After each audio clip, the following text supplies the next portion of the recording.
안녕하세요, 여러분. 반재경입니다.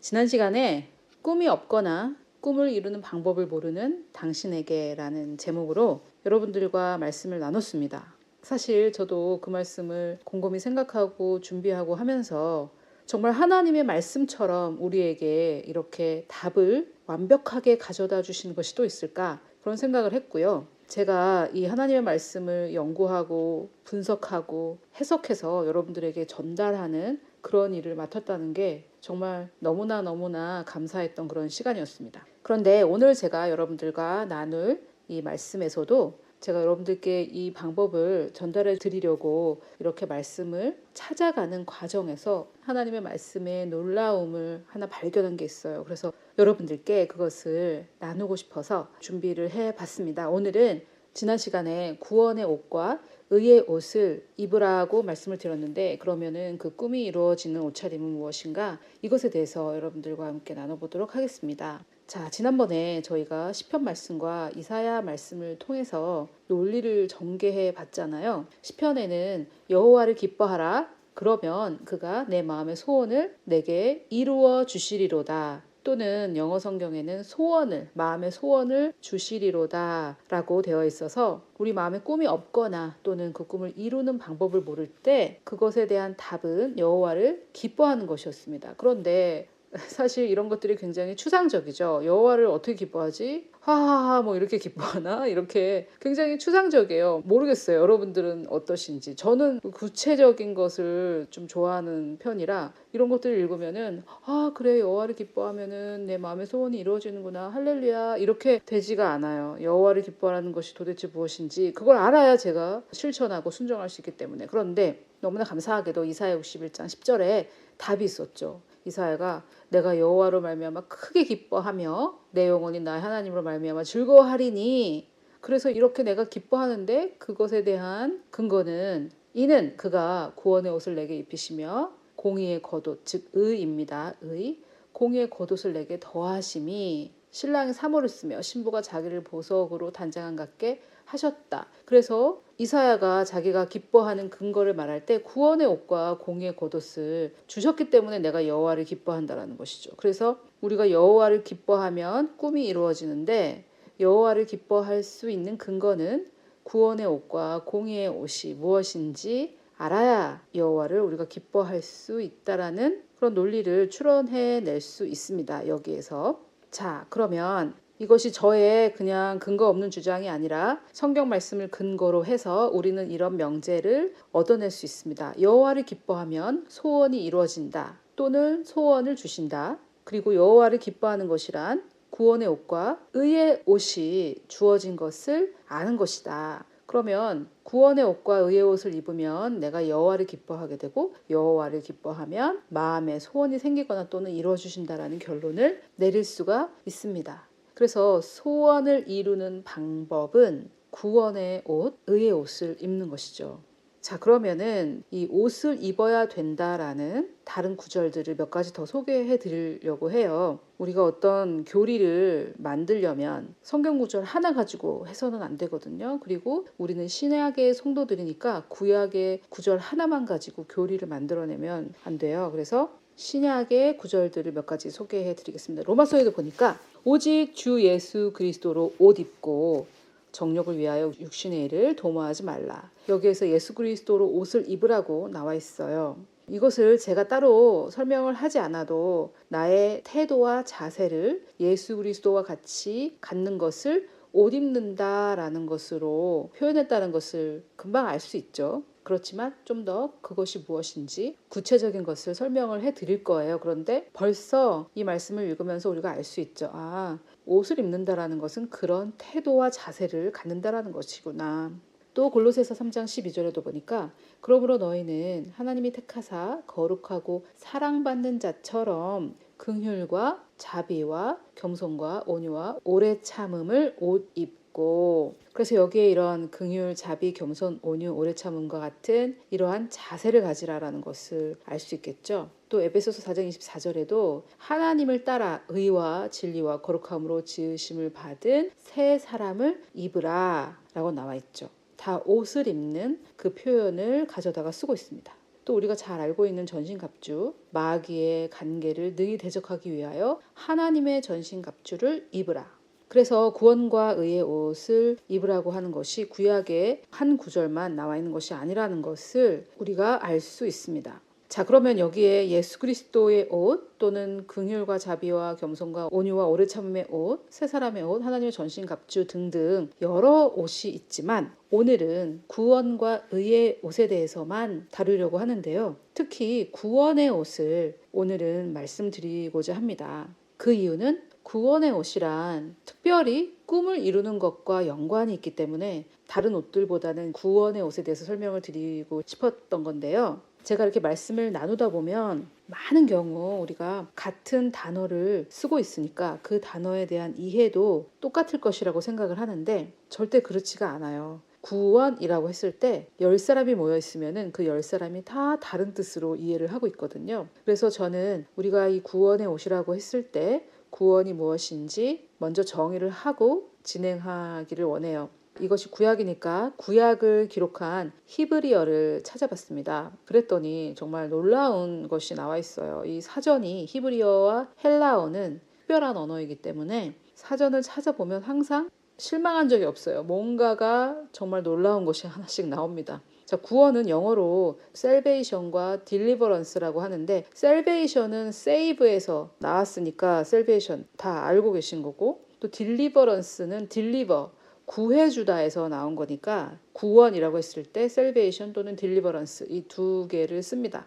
그런데 지금 보시다시피 네 가지가 나와 있는데요. welfare 또는 prosperity 두 개 다 형통, 번영이라는 뜻이고요. 두 번째는 deliverance, 금방 뜻이 있었고 세 번째는 salvation, by God, 하나님에 의한 구원. 그래서 2번, 3번은 구원의 그 문자 그대로의 뜻인데 1번의 형통과 4번의 victory, 승리는 우리가 구원이라고 했을 때 얼른 생각하지 못하는 그런 말이죠. 아, 그리고 제가 잊어버린 게 있는데 구원의 히브리어는 예슈아입니다. 즉 예수님의 이름이에요.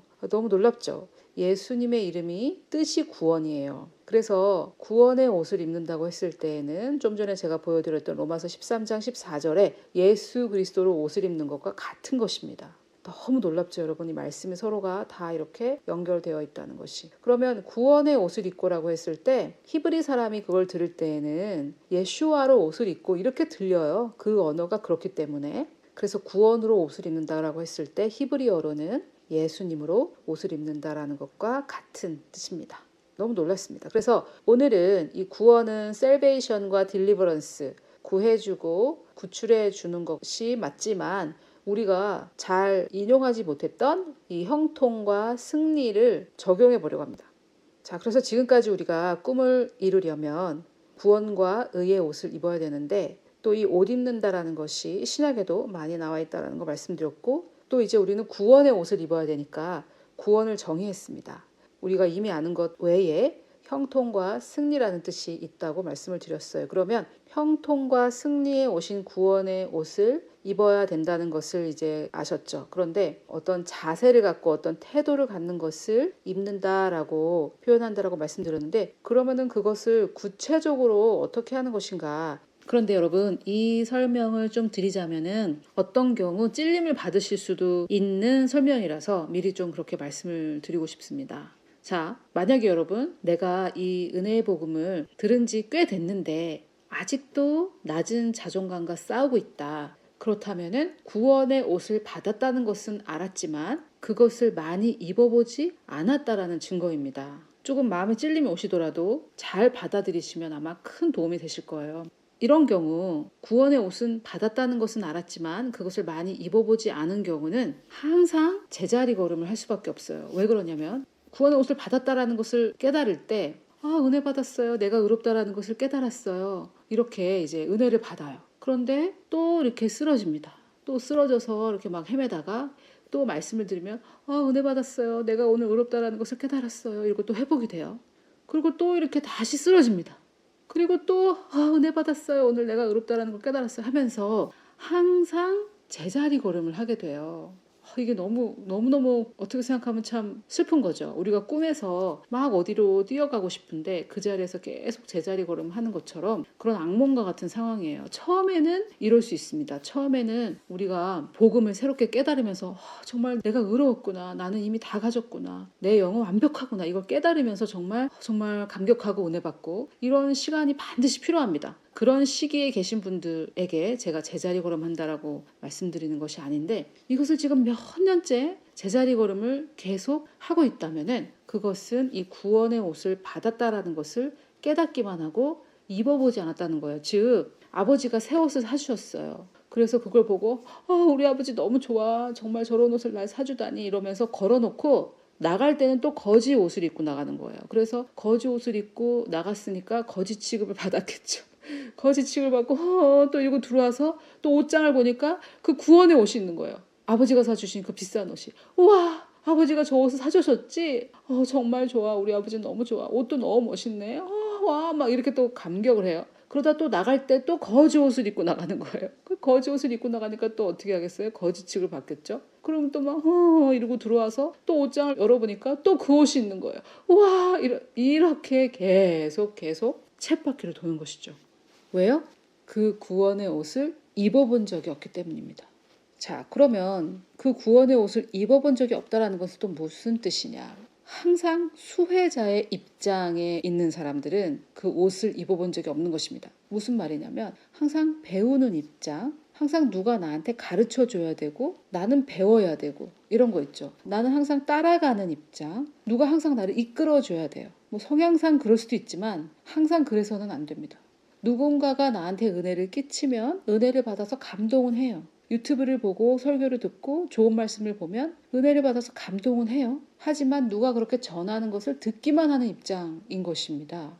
그런데 나에게 주어진 그 진리를 삶에 적용하고 그것을 행하고 그것을 나누고 이렇게 구체적으로 실천에 옮기지 않는다는 것이죠. 이게 또 무슨 뜻이냐면은 어렸을 때는 엄마가 밥을 먹여줘요. 그런데 성장하면 내가 직접 먹어야 됩니다. 그런데 엄마가 먹여주는 것을 받아먹는 아기는 밥을 떠서 그것을 입에 넣는 그 행동을 한 번도 해본 적이 없는 거죠. 그래서 누가 먹여주면 먹고 맛있어 이러지만 누가 안 먹여주면 배고파 이렇게 하는 거죠. 그리고 또 누가 먹여주면 맛있어 이러는데 자기가 먹을 줄을 모르니까 누가 또 안 먹여주면 배고파 이러는 거예요. 그러니까 항상 수혜자의 입장에 있는다는 거죠. 이해가 되시죠? 받는 사람의 입장, 배우는 입장, 누가 은혜를 끼치면 그냥 감동받는 입장. 내가 직접 성경을 펴서 공부를 하고 그것을 내가 직접 취해서 생각을 하고 그것을 적용을 하고 삶으로 살아보고 이렇게 안 한다는 거죠. 그런데 문제는 아기 때는 누가 다 그렇게 해주는데 계속은 안 해준다는 거죠. 내가 직접 먹어야 할 때가 옵니다. 이것을 제가 그냥 주장하는 게 아니에요. 성경에 나와 있습니다. 히브리서인데요. 오늘 이 히브리서 5장 말씀이 저에게 또 새로운 계시를 준 말씀이라 여러분들도 한번 마음을 여시고 계시를 받을 준비를 하시고 들어보시면 좋겠어요. 자, 히브리서 저자가 말합니다. 때가 오래되었으므로 때가 오래되었대요. 이걸 배운 지 벌써 몇 년째냐 이런 말이죠. 때가 오래됐으면 어떻게 돼야 된답니까? 너희가 마땅히 선생이 되었을 터인데 여기서 선생이란 꼭 사역자가 된다든지 뭐 중등부 교사가 된다든지 그런 건 아니고요. 가르치는 입장, 또 가르친다라는 것은 또 조금 한계를 짓는 것 같은데 이렇게 나누는 입장, 다른 사람들한테 나누는 입장, 즉 주는 입장, 받는 입장이 아니라 수혜자의 입장이 아니라 기여하는 자가 돼야 된다는 말입니다. 내가 기여하는 자가 돼야 된다는 것. 수혜자의 입장에 있을 때 항상 불행합니다. 항상 나는 피해자인 것 같고 왜 나한테 안 줘? 하나님 왜 나한테 은혜를 안 주시지? 사랑을 왜 안 주시지? 저 사람은 왜 나한테 설명을 안 해주지? 저 사람은 왜 내가 알아들을 때까지 나를 보살펴주지 않지? 저 사람은 왜 나를 위해서 기도해주지 않지? 이렇게 항상 수혜자의 입장에 있을 때는 행복할 수 없어요. 그런데 이제 때가 오래됐는데도 아직도 너희가 기여하는 입장이 왜 되지 않았냐 이런 책망이죠. 그래서 교회를 10년, 20년, 30년, 40년 다녔지만 아직도 배우기만 하는 입장, 아직도 수혜자의 입장. 자, 이렇게 됐을 때 어떻게 되느냐? 너희가 다시 하나님 말씀의 초보에 대하여 누구에게 가르침을 어떻게 받아야 할 처지, 또 수혜자의 입장이 되니 누가 안 주면은 받지를 못하는 거 아닙니까? 누가 안 주면. 받는 자가 그래서 참 처절한 거예요. 내가 주는 입장이면은 나한테는 항상 풍성한데 받는 입장이 되면은 누가 안 주면 나는 거진 거예요. 이게 정말 비참한 아주 슬픈 상황이죠. 그래서 그런 처지에 있을 때는 단단한 음식을 못 먹고 젖이나 먹어야 할 자가 되었도다. 젖이나 먹는다는 거는 어린애라는 거죠. 어린애. 젖을 사용하는 자는 누구나, 자 여기 중요한 말씀이 나와요. 의의 말씀에 능숙하지 못하나니. 우리가 이사야 61장 10절에서 의의 옷을 얘기했는데 젖이나 먹는 사람은 의의 옷을 입지 못한다는 말이에요. 이는 그가 어린아이이기 때문이요. 즉 수혜자, 계속 받는 입장. 단단한 음식은 장성한 사람들의 것이니, 즉 무슨 말입니까? 의의 말씀에 능숙한 사람이란 뜻이죠. 와, 할렐루야. 이 단단한 음식은 장성한 사람들의 것인데 이들은 의의 말씀을 능숙하게 사용할 줄 알고 그것은 의의 옷을 입을 줄 안다라는 뜻이겠죠. 자, 계속해서 뭐라고 하냐면 그들은 그 말씀을 어떻게 한대요? 사용한대요. 말씀을 듣기만 하고 은혜를 받으면은 와, 은혜 받았어요. 이렇게 감동만 하고 그런 게 아니라 내가 직접 말씀을 사용한다라는 것입니다. 그것이 구체적으로 어떻게 하는 것인지 말씀을 드리도록 할게요. 설명을 드릴게요.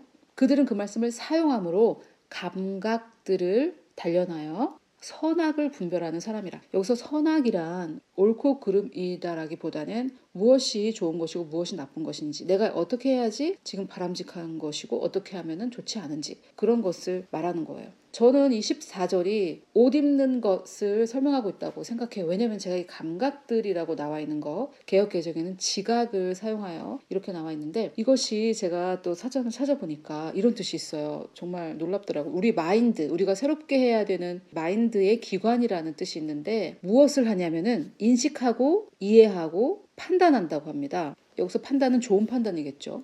자, 그러면은 여기서 인식하고 이해하고 판단하는 이 과정이 바로 옷을 입는 과정인데, 이것이 우리가 항상 말하던 생각을 새롭게 하는 것인데요. 이것을 구체적으로 한번 설명을 해 보도록 하겠습니다. 지금부터 제가 말씀드리는 거는 굉장히 중요한 건데, 조금 쉽게 말해서 우리가 생각을 주도적으로 하고 의도적으로 하고 적극적으로 한다라는 표현으로 설명해 보고 싶습니다. 그냥 무슨 생각이 내 머리에 띵 들어오면 아, 그래, 그 사람 도대체 왜 그런 거야?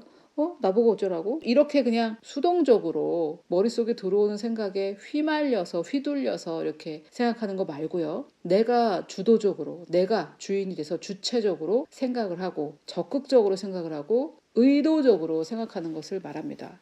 이게 굉장히 생소하실 거예요. 이렇게 한 사람들이 많이 없어요. 의도적으로 생각한다는 건 뭐냐면은 이렇게 하는 거예요. 자, 그래, 지금부터 내가 생각을 좀 해야 되겠다 하고 앉아서 나는 의로운 사람이야. 말로 꼭 하지 않아도 돼요. 그러면 의로운 사람은 어떻게 행동하지? 하나님은 나를 사랑하셔. 그러면은 오늘 나한테 일어났던 이 일이 그렇게 중요한 것인가? 라고 이렇게 시간을 들여서 주도적으로, 적극적으로, 의도적으로 생각을 하는 거예요. 운동을 하듯이 머리의 근육을 쓰는 겁니다.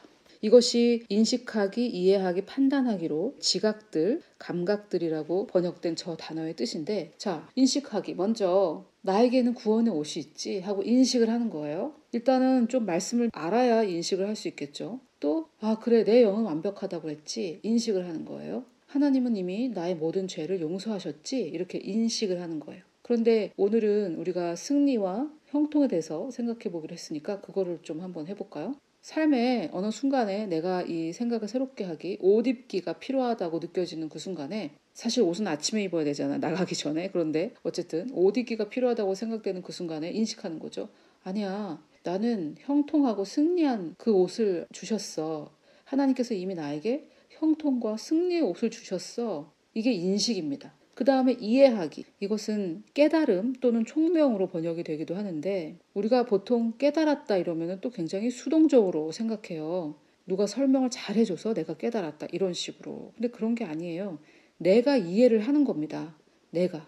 어떻게 하는 거냐면, 그래, 그러면은 형통과 승리의 옷이 나에게 주어졌어. 그러면은 형통과 승리를 가진 사람들은 어떻게 생각하고 어떻게 행동하고 어떻게 말하지?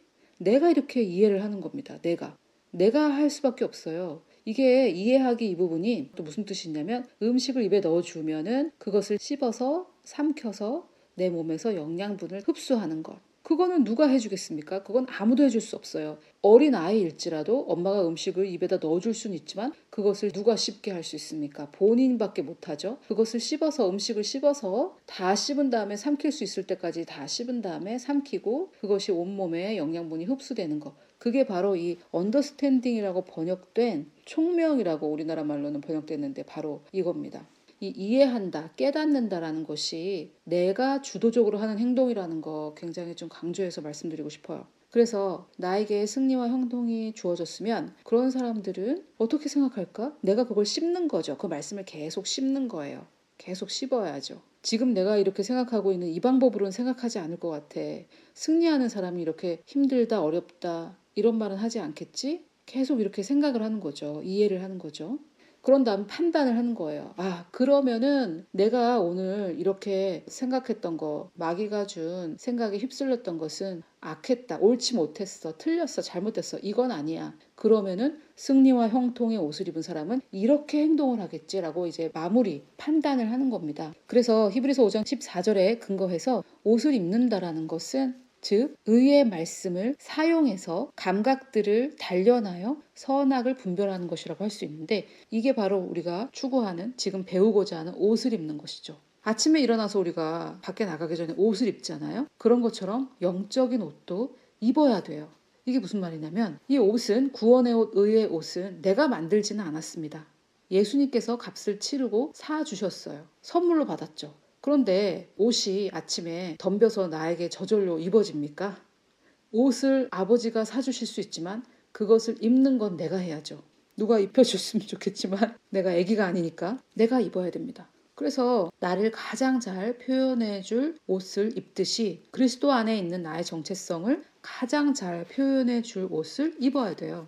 그러면 어떤 군인이 아무리 힘들고 어렵고 이렇게 하더라도 군복을 딱 입고 훈련소에 딱 나가는 순간 차렷! 하고 이렇게 자세가 딱 갖춰지는 것처럼 우리도 내 감정이 너는 힘들어, 이건 어려운 거야 막 이렇게 나를 꼬시려고 해도 내가 의의 옷을, 구원의 옷을 딱 입는 순간 아니야! 이렇게 나의 자세와 태도를 다잡으라는 말입니다. 옷을 입으라는 것은요. 또 옷은 나의 정체성을 표현해 주기도 하지만 나를 보호하기 위해 입기도 하잖아요. 추울 때 따뜻한 옷을 입는다든지 장갑을 낀다든지 이렇게 영적인 옷도 나에게 그때그때 필요한 것을 골라서 입을 수 있어요. 예를 들어 손이 시려운데 장갑도 없이 나갔다가 차가운 것을 막 잡으면은 그것이 내 실수듯이 내가 막 공격을 받는데 거기에 대해서 그것을 나를 보호해 줄 말씀을 묵상하지 않는 것도 내 책임이 될 수 있죠. 예를 들어 자기의 무능함에 대해서 공격을 막 받을 때 손이 시려울 때 장갑을 낄 수 있듯이 우리는 내게 능력 주는 자 안에서 나는 모든 것을 할 수 있다라는 이 말씀을 골라서 묵상할 수 있다는 거죠. 마귀가 너는 무능해, 넌 할 수 없어 이렇게 할 때. 그런데 옷을 입지 않고 벗고 돌아다니는 사람들은 어떻게 하냐면 마귀가 너는 무능해, 너는 할 수 없어 그러면은 그대로 앵무새같이 따라해요.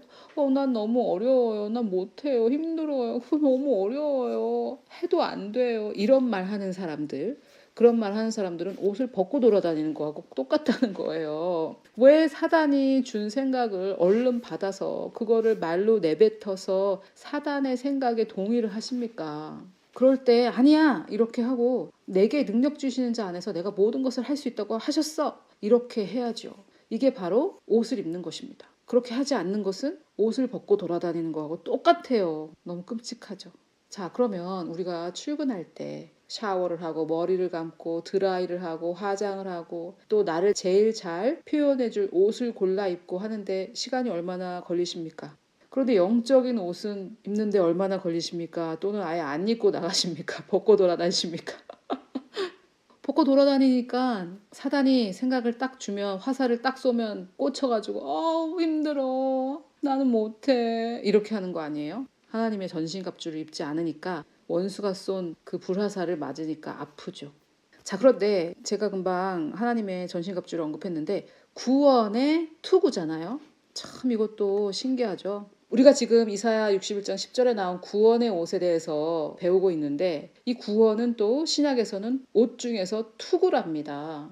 즉 머리에 쓰는 게 투구인데 생각을 새롭게 하는 것과 굉장히 밀접히 관계가 되어 있는 거죠. 그래서 저는 이 옷을 입는다는 게 생각을 새롭게 하기, 적극적으로, 주도적으로, 의도적으로 생각을 하는 것과 거의 동일한 말이라고 저는 개인적으로 생각하고 있어요. 자, 그럼 이것을 좀 구체적으로 설명을 드려볼게요. 지각을 사용한다는 것. 즉, 생각을 하는 것. 구체적으로, 적극적으로, 의도적으로 머릿속에서 생각을 전개하는 것. 즉, 생각 과정을 말하는데 이것을 내가 구체적으로, 의도적으로, 주도적으로, 적극적으로 한다는 거죠. 자, 구원은 형통과 승리의 뜻이 있다고 말씀을 드렸는데요. 저는 먼저 감사로 시작을 해서 이 과정에 있어서 하나님을 빠뜨리지 않는 것이 중요하다고 생각해요. 그러면 좀 구체적으로 한번 해볼게요. 아침에 일어나서 어떻게 구원의 옷을 입는지. 구원에 여러 가지 뜻이 있지만 형통과 승리에만 집중해서 적용을 해보겠습니다. 다른 것들도 있지만 여기에만 좀 집중을 해볼게요. 왜냐하면 꿈을 이루는 것을 우리가 지금 논하고 있으니까요.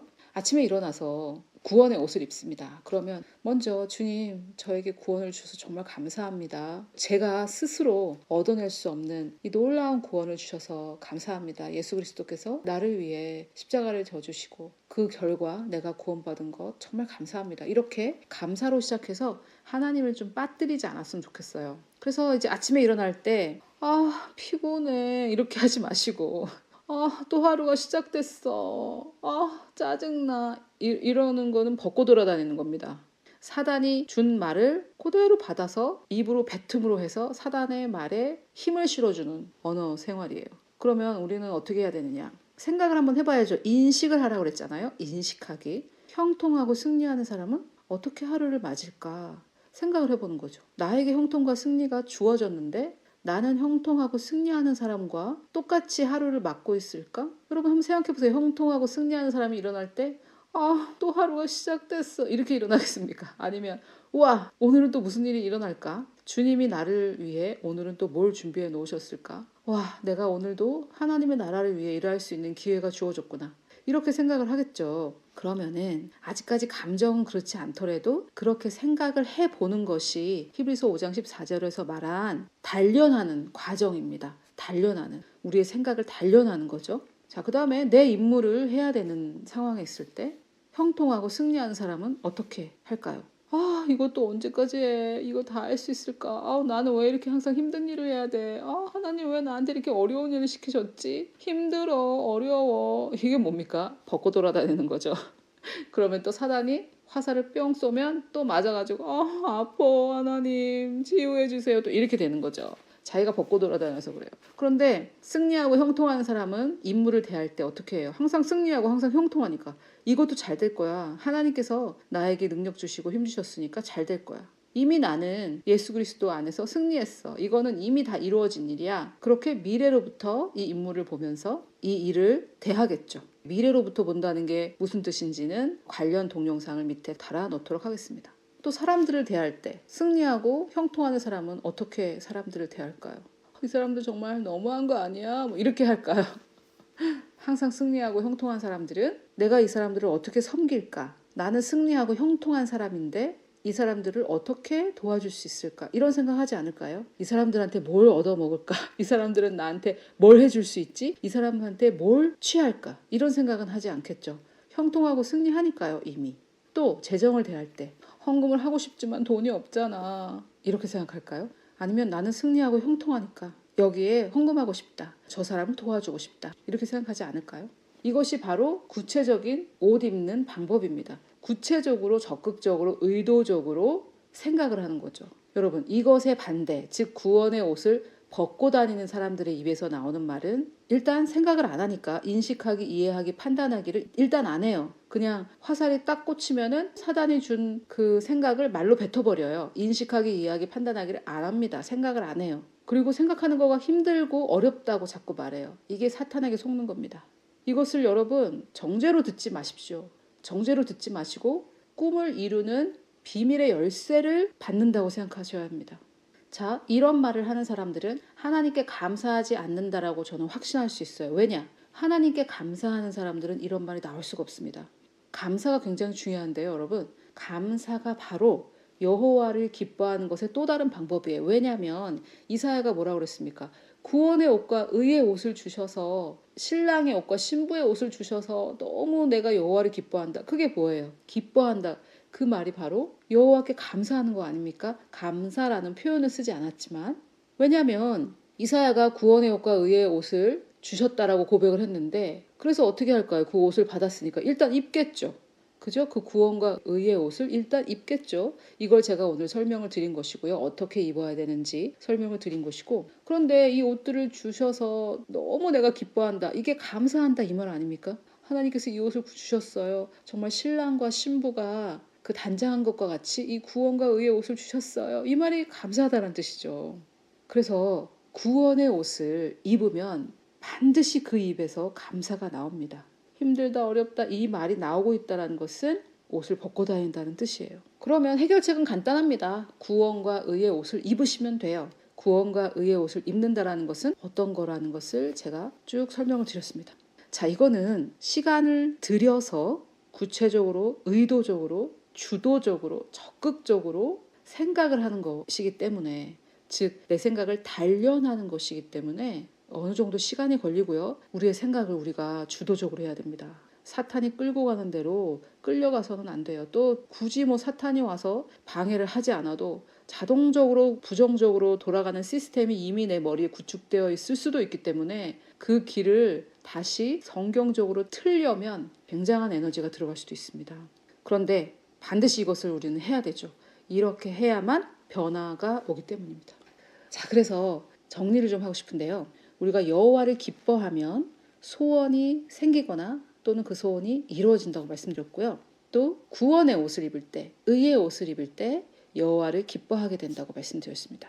구원이라는 말의 뜻에 우리가 몰랐던 것은 승리와 형통이라는 뜻이 있다고 오늘 말씀드렸는데, 그러면 좀 구체적으로 우리가 구원의 옷을 입는다라고 할 때 승리와 형통을 좀 적용해 봤으면 좋겠다 이렇게 말씀드렸어요. 그래서 적극적으로, 의도적으로, 주도적으로, 구체적으로 생각을 단련하는 시간을 들여서 그 생각하는 시간을 가져야 된다. 인식하기, 이해하기, 판단하기. 아멘? 여러분 이렇게 하시겠습니까? 우리가 아무 공로 없이 이미 놀라운 구원과 의의 옷을 받았습니다. 그것뿐만 아니라 제가 아까 언급했던 많은 종류의 옷들도 함께 받았습니다. 주님은 우리의 자유의지를 존중하시기 때문에 네가 이 옷들을 입겠냐 이렇게 제안하고 있습니다. 여러분 이 구원의 옷을 입으시겠습니까? 이 구원의 투구를 쓰시겠습니까? 시간을 들여서, 시간을 내서 적극적으로, 의도적으로, 주도적으로, 구체적으로 내 생각을 단련하는 시간을 가지시겠습니까? 말씀을 사용함으로, 의의 말씀을 사용함으로 감각들을 단련하여 선악을 분별하는 장성한 하나님의 아들로, 어린아이가 아니라 아들로 사시겠습니까? 우리가 이렇게 할 때 우리에게 소원을 주시고 우리의 소원을 이루어 주실 우리의 옷이 되시는 예수 그리스도의 이름으로 축복합니다.